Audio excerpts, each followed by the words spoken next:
또 말씀을 전하려고 했습니다. 기도드리겠습니다. 사랑의 하나님 아버지 감사합니다. 오늘도 세상을 향하지 않고 이곳에 와서 생명의 말씀을 듣고 있습니다. 우리들이 삶이 언제까지인지는 몰라도 주님이 허락하신 그 삶 안에서 주님께서 우리에게 주신 생명의 말씀, 그 생수의 강을 따라 저희들이 갈 수 있게끔 주님 역사하여 주시옵소서. 아브라함의 하나님, 이삭의 하나님, 또 야곱의 하나님이 정말 우리 조상이신데 우리 조상의 하나님이시면 나의 하나님도 역시 스타일과 페이스북 창업자 스티븐 잡스, 애플 창업자, 구글 공동 창업자, 아마존 창업자, 세계 2위 부자들이 다 유대인들이라고 합니다.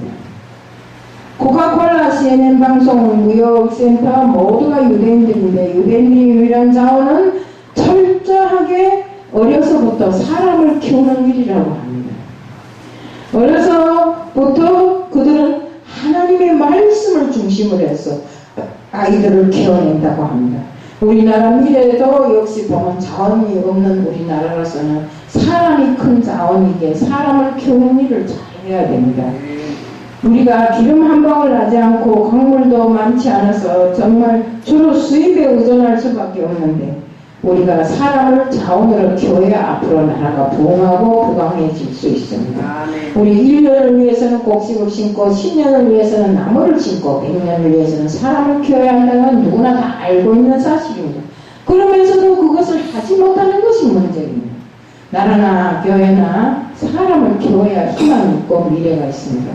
우리 교회도 그렇잖아요. 내부터 시작해서 다 나이 먹은 사람들만 앉아서 미래를 꿈꾼다는 건 잘못된 거고 후대 양성을 위해서 노력하고 이 교회에 젊은 사람들이 좀 와서 푹석푹석 했으면 좋겠는데 우리 전도사님 한 분밖에 젊은 사람이 없으니까 전도사님도 재미없어서 때때로는 이렇게 상을 징그리고 이러는데 그래도 전도사님을 죽기 살기로 붙들고 불면 날아갈까 떨어지면 깨질까 하고 보호하고 있는 것이 그래도 하나님 믿음 안에서 그래도 젊은 사람이니까 앞으로 우리를 이어서 다음 세계에 갈 수 있는 사람이니까 그래서 우리가 보호하고 아끼고 정말 예수님의 심정으로 우리가 없어도 전도사님을 보호하려고 애쓰잖아요.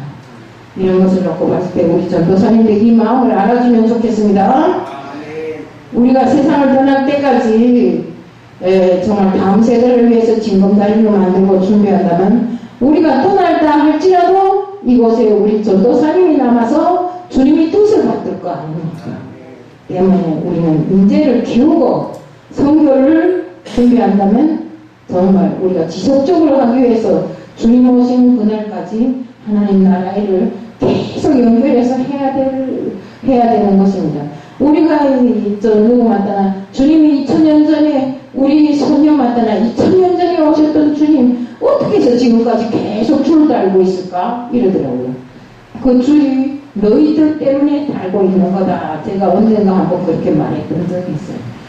때문에 우리는 신앙의 기초를 둔 젊은이들을 사회학 분야에서 고집을 자기가 희망하는 뜻을 점령할 수 있도록 우리가 도와야 됩니다. 성경적 가치관과 기독교적 세계관을 가진 그리스도인 세계의 변화를 주동해 나가야 하고 또 그 인재를 잘 키움으로 해서 세상 그 어디에도 주님의 영광이 드러나고 나타나게 해야 되는 것입니다. 그래야 다음 세대의 리더가 또 주님의 뜻을 이룬 리더가 또 생기게 되는 것입니다.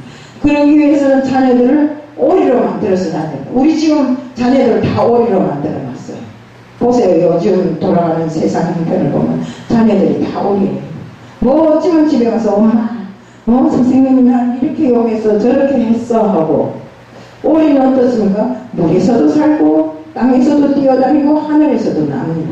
그렇지만 그 오리가 1등이 못 되는 이유는 뭐입니까?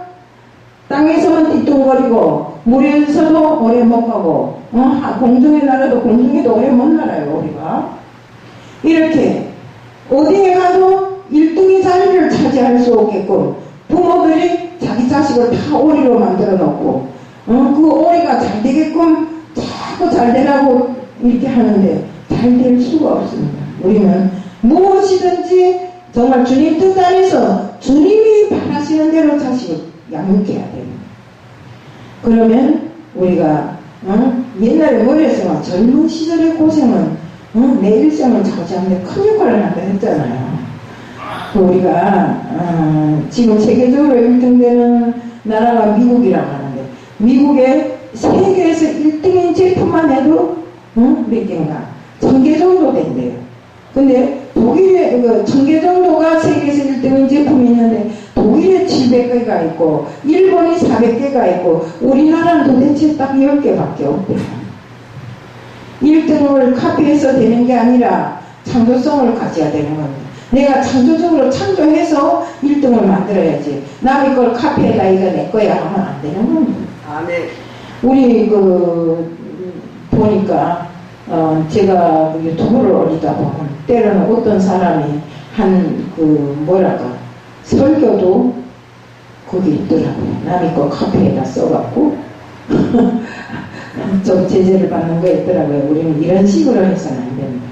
우리는 카피를 해서 1등을 하지 말고 모든 것을 우리가 설교를 해도 내 마음에 정말 성령이 인도하는 대로 성령이 내 마음에 감동을 줬을 때 그 마음으로 설교를 해야지. 그렇지 않고 남의 것 카피에다 하면 모든 것이 다 뽀뽀하고 내 것도 아니고 남의 것도 아니고 지금 그렇게 되는 것입니다. 때문에 우리는 정말 주님께서 우리에게 주신 재능을 찾아서 다양한 분야에서 1등짜리 제품을 만들어야 되는 것입니다. 1등짜리 사람을 만들어야 되는 것입니다. 하나님이 지혜를 주시면 되는데 하나님은 어쩌니까 일반 사람들에게 다 주는 게 아닙니다. 그 준비된 자들에게만 지혜를 주십니다. 또 역사의 주인공으로 쓰시는 것입니다. 우리 젊은이들을 키우고 이들을 격려해주는 어른의 의식이 정말 우리가 온전히 설 때 아이들이 온전한 길을 갈 수 있어요. 맨날 아이들이 저녁이면 집에 와서 엄마 우리 선생님 어때서 누구 어째서 이런 식으로 고해 바치는 식으로 살면 애들이 크지를 못해요. 그럼 또 엄마가 화가 나서 선생님 앞에 가서 삿대질을 하면 이러면 되겠습니까? 우리 옛날에 어쨌습니까? 조금 잘못하면 선생님 막 곁에대로 막 때리고 밖에다 복도에다가 추운데 무릎 꿇고 무얼을 세워도 우리는 집에 가서 그런 소리 한마디도 못했잖아요. 그렇게 잘한 사람이라야 무슨 일을 하든지 자기 주관에 서 할 수 있다 이겁니다. 저는 어떤데 이렇게 살면서 학교 때 제가 너무 정말 깡패 기질이 있어서 애들을 끌고 다니면 막 잘못된 길을 갈 때 선생님이 붙들어다가 교실 바깥에다가 막 무릎 꿇고 앉히고 이럴 때를 생각해 봅니다. 그런 교육이 없었다면 나는 곧장 깡패로 갔을 거 아닙니까? 그래도 그런 교육이 있었기 때문에 선생님이 그런 교육이 있었기 때문에 오늘도 이렇게 관계성에 있어서 주님의 말씀을 전할 수 있는 사람이 됐잖아요. 우리가 항상 미래를 꿈꾸며 오늘을 준비하는 이런 지혜가 필요합니다. 오늘 본문 말씀은 스테반이 설교하는 내용인데 스테반은 집사이지만 신구약 성경을 관통한 정말 굉장한 성경의 지식자였어요. 능통한 사람이었어요. 말씀을 보면 스테반의 설교 내용에서 아브라함에서부터 시작해서 야곱까지 생애를 잘 이렇게 뚫어주고 있어요. 믿음의 조상을 아브라함, 이삭, 야곱 이렇게 하는데 그때 바로 그것이 적장시대였어요. 하나님은 큰 일을 계획하시거나 큰 사명을 주실 때 나는 아브라함의 하나님, 이삭의 하나님, 야곱의 하나님이라고 이렇게 말씀하시지 않습니까? 출애굽기 3장 6절에서 모세에게 가시떨기 가운데 나타나신 하나님은 나는 아브라함의 하나님, 이삭의 하나님, 야곱의 하나님이라고 하시면서 사명을 부여하는 것을 볼 수 있습니다. 하나님 왜 이들의 이름을 부르면서 축복하시는 것일까요? 갈라디아서 3장 8절에 보면 아브라함의 하나님이라는 말은 너희가 아브라함처럼 믿음으로 살면 아브라함이 받은 은혜와 축복을 너희에게도 주겠다 하는 소리입니다. 또 아브라함의 하나님은 곧 나의 하나님이 되시는 것입니다. 왜? 우리는 아브라함이 우리 조상이잖아요. 믿음의 조상이잖아요. 그럼 그 조상의 뜻이 우리에게 미칠 때 하나님 우리에게 똑같은 은혜와 축복을 주신다고 하는 것입니다. 예수를 주로 고백하는 자는 누구든지 아브라함의 자손이고 아브라함과 동일한 유업을 받을 수 있는 이런 고난을 부여하는 것이요. 갈라디아서 3장 7절에도 믿음으로 말미암은 자들은 아브라함의 아들인 줄 알지어다. 갈라디아서 또 3장 9절에는 믿음이 있는 아브라함과 함께하는 믿음이 있는 자는 아브라함과 함께하는 복을 받느니라. 또 갈라디아서 3장 11절에 보면 의인은 믿음으로 말미암은 삶을 살리라. 의인은 오직 영원 구원에 이르는 믿음을 가진 자라고 이렇게 말씀하셨어요. 아브라함에게 약속하신 복이 뭡니까? 창세기 12장 2절 3절에 내게 너로 큰 민족을 이루어 내가 복을 부어 내 이름을 창백케 하라. 너는 복의 근원이 될지라. 너를 축복하는 자에게 내가 복을 내리고 너를 저주하는 자는 내가 저주를 하리니 너로 인하여 복을 얻을 것이라. 이 약속은 언제 이루어졌습니까? 창세기 18장 19절에 보면 여호와의 도를 지켜 이어 공도를 하려고 그를 택하였나니 이는 나 여호와가 아브라함에게 대하여 말한 것을 이루려 하심이라. 또 창세기 22장 12절에 내가 이제야 네가 하나님을 경외하는 줄 아노라. 이렇게 말씀합니다. 너희가 이삭같이 순종의 삶을 살면 이삭이 받은 축복을 주신다는 말씀입니다. 또 야곱처럼 장자권을 귀하게 여기면 우리 에서와 야곱이 서로 장자권을 바꿨잖아요. 에서는 배고프다고 죽 한 그릇에 장자권을 팔아먹었어요. 그렇지만 야곱은 그 장자권을 얻기 위해서 별의별 고생을 다 했잖아요. 이렇게 장자권을 귀하게 여기다 살다 보면 장자가 받는 복을 야곱처럼 받을 수 있는 것입니다. 그래서 아브라함의 하나님, 이삭의 하나님, 야곱의 하나님이라고 항상 우리 성경에 기록되어 있는 것입니다. 믿음은 믿음의 조상들입니다. 창세기 15장 6절의 내용을 보면 아브라함은 믿음의 사람입니다. 때문에 아브라함의 믿음을 보시고 우러히 여겼다고 하셨고 창세기 11장에서 22장까지 내용을 보면 아브라함의 믿음을 세 가지로 요약하고 있습니다. 아브라함은 하나님 말씀대로 고향과 친척을 떠나 하나님이 가라는 땅으로 갔습니다. 사실 시족 사이에 고향보다 더 좋은 데가 어디 있겠어요? 무슨 도움을 받아도 고향에서 받으면 서로 아는 사람끼리 좋잖아요. 그렇지만 하나님은 그 땅을 떠나서 내가 가라는 땅으로 가라니 아브라함은 하나님의 약속을 믿고 고향을 떠나 약속의 땅으로 갔습니다. 하나님은 그러면 왜 그 아브라함에게 갈대아 우리아를 떠나서 다른 곳으로 가라 했겠습니까?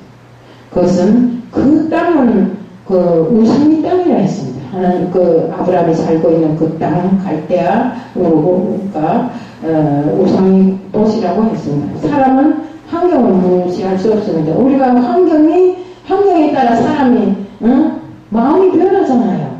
거기에 또 물들어 버리잖아요. 사람은 환경을 무시할 수가 없기 때문에 환경을 떠나서 넌 딴 곳에 가라.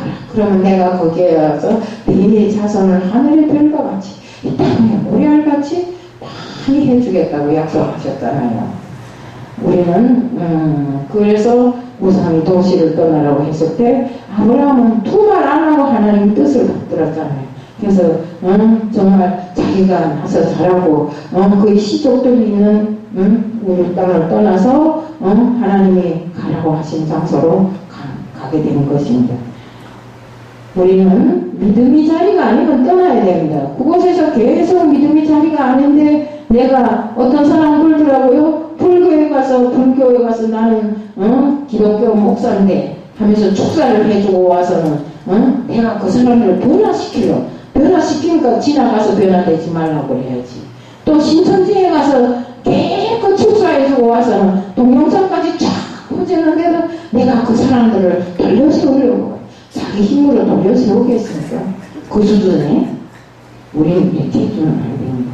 환경이 그를 물들어버리면 거기에 물들어서 아예 그 자리에 다 그 사람들하고 똑같은 사람이 돼버리고 마는 것입니다.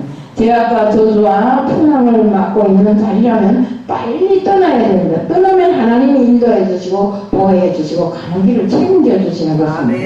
아브라함이 하나님 말씀 들고 잠시도 머뭇거리지 않고 갈 바는 모르지만 말씀만 믿고 쫓아가는 이것이 바로 하나님이 인정해 주시는 아브라함의 믿음이었기에 하나님은 아브라함을 믿음의 조상으로 세웠잖아요. 그 얼마나 지금까지 우리는 아브라함을 믿음의 조상으로 알고 있잖아요. 그토록 하나님의 말씀이라면 절대 반대가 없이 무조건 따라 수행하는 것이 바로 아브라함이었어요. 우리 모두는 아브라함이 그랬던 것처럼 하나님의 말씀만 믿고 따라간다면 하나님의 인도에 계십니다.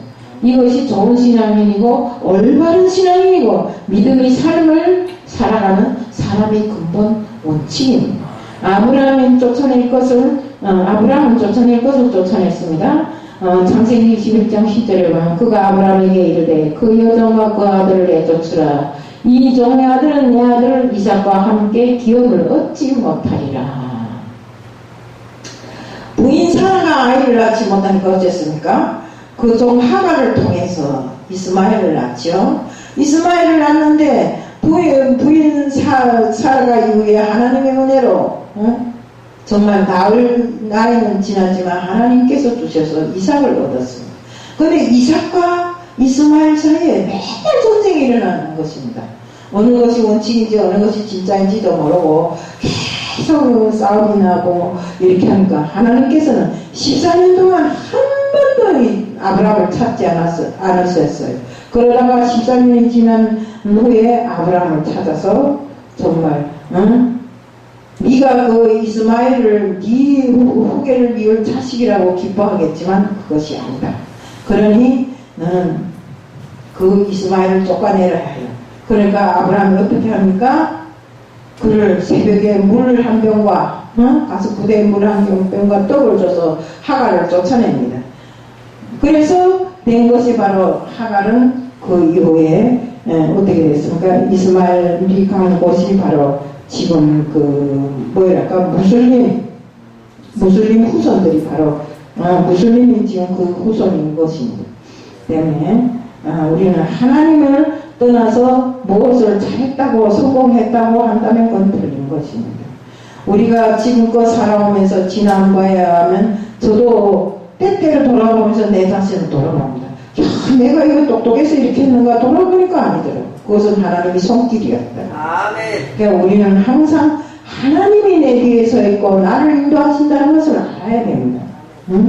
하나님은 14년 만에 아브라함을 부르시고 약속대로 이삭을 주셨습니다. 근데 문제는 제가 말했듯이 이스마엘과 아브라함 이삭 사이에 싸움이 계속 있게 어쩔 수 없이 이스마엘을 쫓아냈는데 그 쫓아낸 자식이 이슬람에 가서 무슬림이 되어버린 것입니다.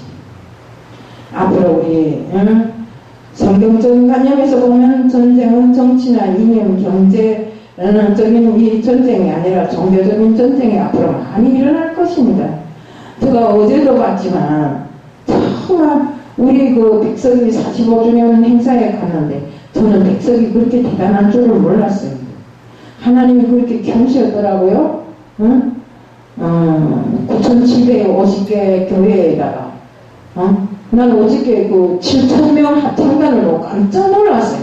와, 저 7,000명 합창단이 우리 교회에 와 그 절반 10분의 1만 와 앉아있으면 얼마나 좋을까 이런 생각을 해봤어요. 근데 앞으로 그렇게 될 것입니다. 네. 하나님이 키우시면 안 되는 일이 없잖아요.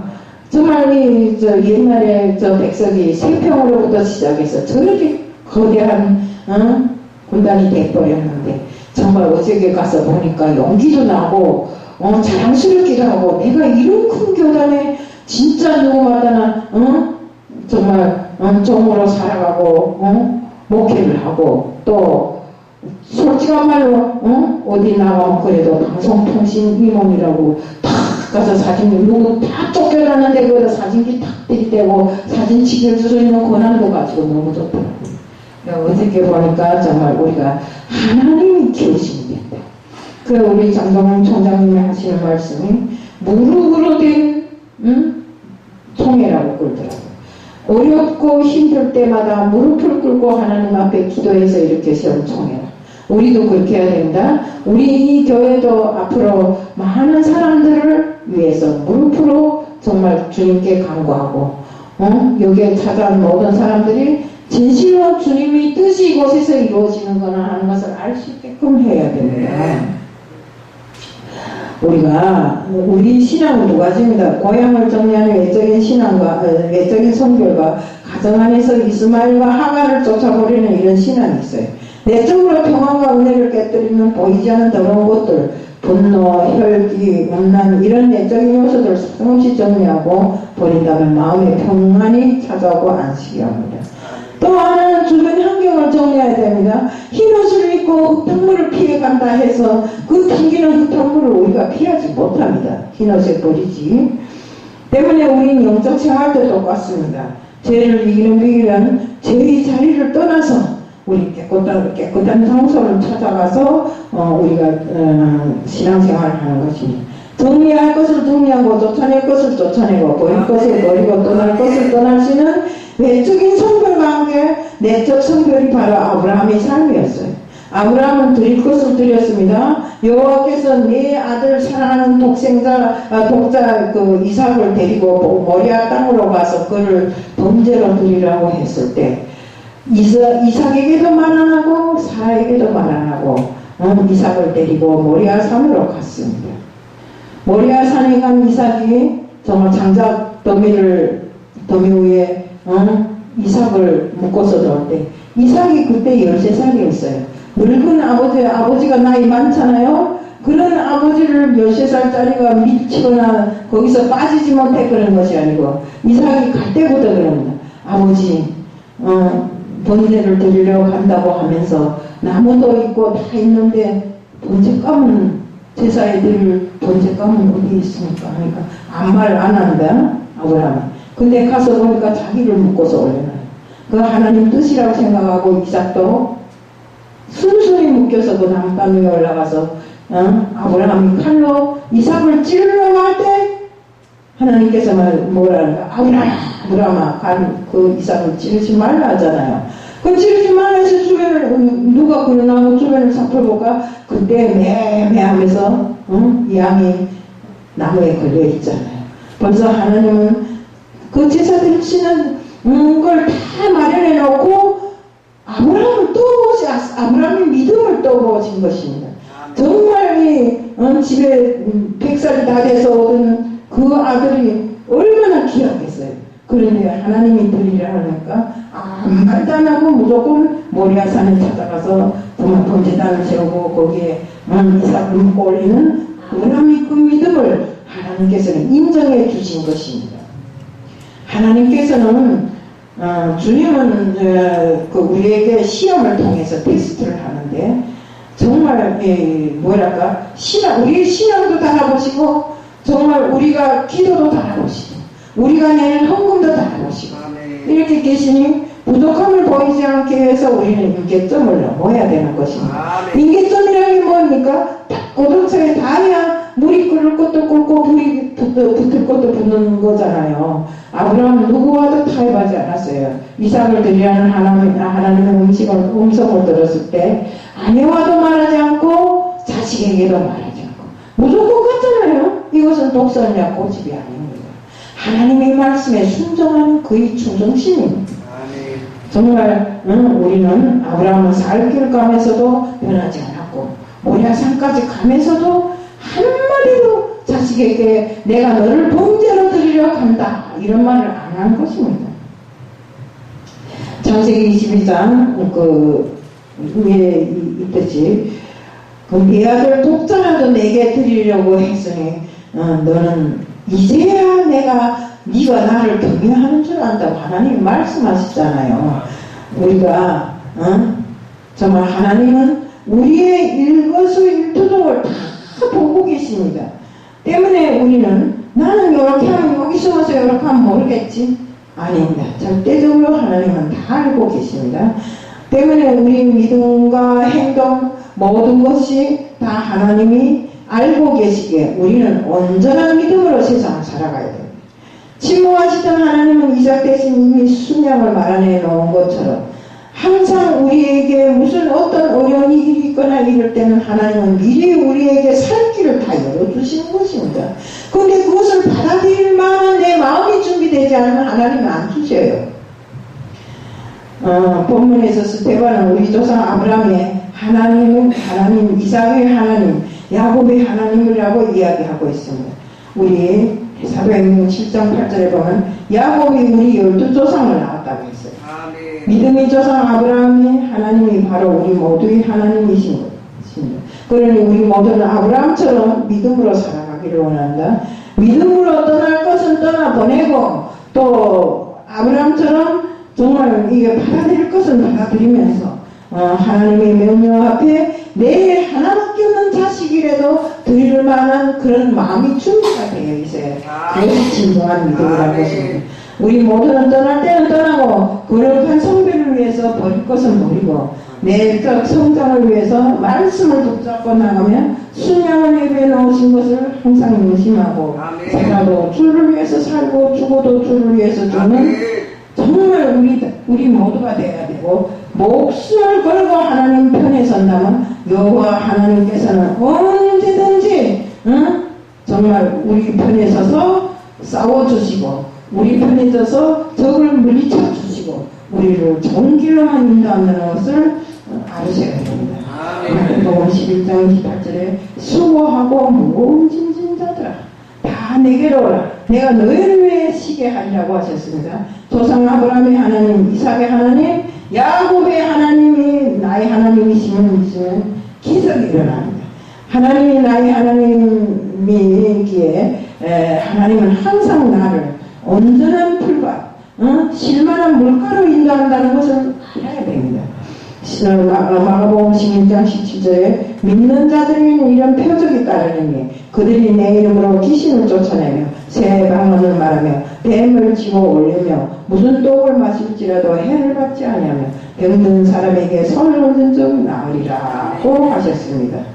어저께 어떤 분이 올라가서 설교를 하면서 뭐라는가 성령을 받아라 하고 막 무슨 빵을 뿌려주듯이 구운 빵 물에게 뿌려주듯이 이렇게 하더라고요. 성령은 뿌려줘서 받는 것이 아니라 성령이 내 마음에 임할 때 성령은 항상 나를 인도하고 나를 좋은 곳으로만 하나님의 뜻으로만 살게끔 이렇게 해주신다는 것입니다. 우리가 십자가 앞에 때문에 십자가 앞에 모든 질병을 놓고 기도해야 하고 예수 이름이 능력이고 더러운 귀신들이 쫓겨가는 길기에 우리는 항상 어떤 환경에 놓일지라도 주님이 그 십자가 앞에 무릎 꿇고 모든 것을 해결하는 우리들 모두가 되어야 되고 하나님이 우리에게 너희가 내 앞에 부르짖고 너희가 내 앞에 구하면 내가 주겠다고 하신 그 약속을 믿고 항상 주님 앞에 부르짖고 정말 구하는 우리들 모두가 되어야 됩니다.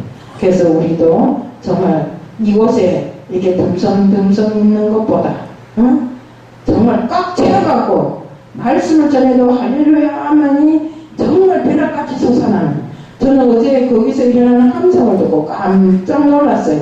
이것이 바로 주님이 우리에게 옳은 푯대를 씌워준 기술이구나. 그 45,000명이 들어갔는데 와 하니까 막 그 안에 오로오로 울려갖고 막 무너질 것 같은 그런 기분이 들어갔어요. 우리도 앞으로 이 교회가 그렇게 되길 바랍니다. 예. 그 기둥이 무너지는 한이 있더라도 이곳에 함성이 일어날 때 주님의 역사가 일어나길 바라겠습니다. 우리들 모두 정말 하나님의 약속을 붙잡고 믿음으로 승리하길 축복합니다. 사랑의 하나님 아버지 감사합니다. 나의 하나님이신 여호와 정말 믿음의 우리 조상이신 아브라함의 하나님이셨고 이삭의 하나님이셨고 야곱의 하나님이셨습니다. 우리의 조상 그들이 정말 믿음을 지켜 주님 앞에 행한 것처럼 저희들도 항상 믿음 안에서 주님 앞에 바라서고 또 믿음 안에서 승리를 맛보는 저희들 될 수 있게끔 해 주시옵소서. 오늘 이 시간도 주님 앞에 맡겨는 예수 그리스도를 받들어 감사하며 기도드리옵나이다. 아멘.